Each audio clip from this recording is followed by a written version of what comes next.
You about to follow? Yeah, I'm very glad to hear that.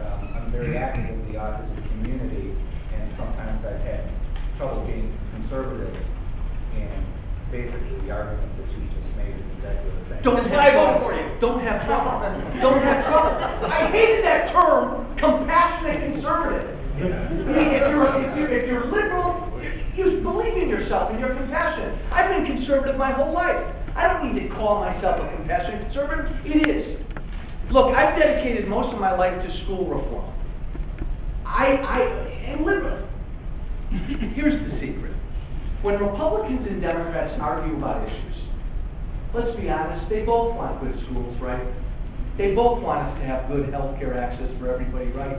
They both want our businesses to thrive, right? All they're ever arguing about is, what do I want government to do to help get there?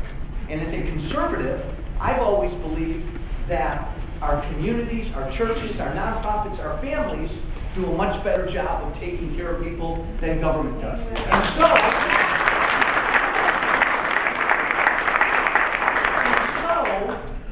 I want, you make $1, I want government taking as little of that dollar as they can take so that you can provide for your own. And then government will go back to helping those who need help. I almost filibustered. Yes, ma'am. My name is Gloria Espy. I have an autistic grandmother whose father is out of work. Now, looking at, and I hope one of your alcohol meetings will be in the Waukegan or Chicago side area. There you have large pharmaceutical two companies. And I can testify that they have outsourced, they have hired contractors, they have laid off or fired many of the marginal or the manufacturing, and their profits are always important. Now, how do you change that? And how can you help someone like my son-in-law who has a degree and not able, and with a granddaughter who's in school, who's autistic, to receive the right care that she deserves? Well, again, I think ultimately that right and proper and more effective care will come from the private market if the private market's able to do what it needs to do. And as long as government is so interfering with the private market, it makes that difficult. How do you make the corporations understand that this unemployment is their responsibility, that they need to bring the jobs back? It's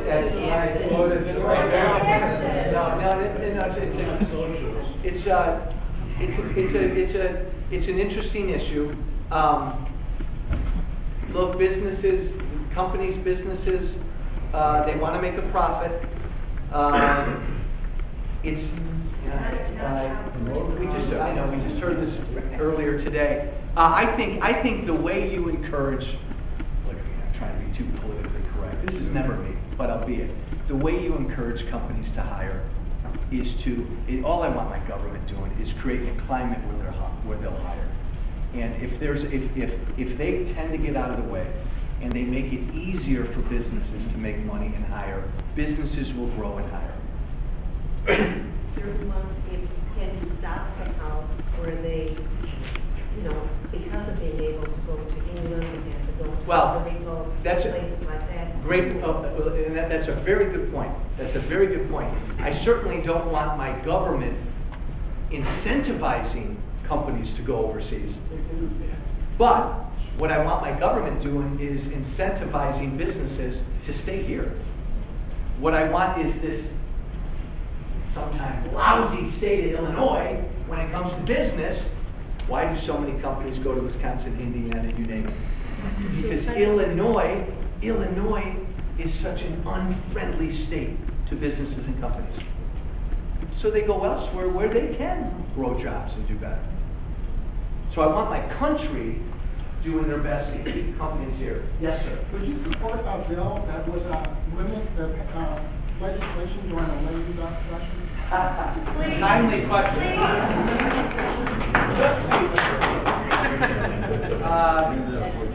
I don't know if I support a bill, but I certainly think it's ridiculous what's going on now, and it's ridiculous how this lame duck session has really become almost like the last, it's like, and I'm stealing this, I read it, it's like the last scene in Animal House. You know, the Delta agents decided they're going to destroy the town parade. I mean, the folks in Washington right now are just basically blowing it up. They're doing whatever they can. That omnibus spending bill, that earmarks, we're against earmarks, right? 6,000 of them in there. So they're getting in all they can. Both parties are doing it. Republicans and Democrats have both loaded up that spending bill. Shame on them both. It's not right. Yes, sir. Speaking of the lame duck session and spending, and this may give you an idea to take to Washington, I mean, the whole thing about this grand compromise, my opinion, I think is abhorrent. You know, the first thing is, why should there be lottery winnings for unemployed people by virtue of when they were unemployed? And when is enough? I think the Congress has to address that on a more permanent, even-handed basis. But this grand compromise, where they're holding that hostage in return for tax cuts, etc., I ask the question, why don't Republicans say to the other congressional members, you can either do the right thing now and not have this extension and have these tax cuts, or we'll do it later without you getting any credit. Because there's no ex post facto law problem if it's all benefit. If the tax rates go from 30 to 40% January 1st, you can set them back down retroactive from 40 to 30%. Why don't Republicans hold the line? Well, let me answer that briefly. I think the Republicans have the best of intentions here, because I think their eyes are set on not letting those tax rates expire. I give them credit for that. Their eyes are set on that. But again, short answer from me, I wouldn't vote for the compromise. I wouldn't vote for it. It's become loaded up with a bunch of other stuff. I've got issues with some parts of the bill. And look, again, I believe that come Jan 5, and we'll find out in 2 years if I was right, but I really believe Americans sent us there to not do this stuff anymore. To do things differently, and not to pass bills where we tack on bill after bill after bill after bill, and not to do anything that contributes to the growth of government. You've heard me say this, and I say this as a proud Republican. If I go to Washington and I don't cut spending and get governments off the backs of businessmen and women and repeal Obamacare, if I don't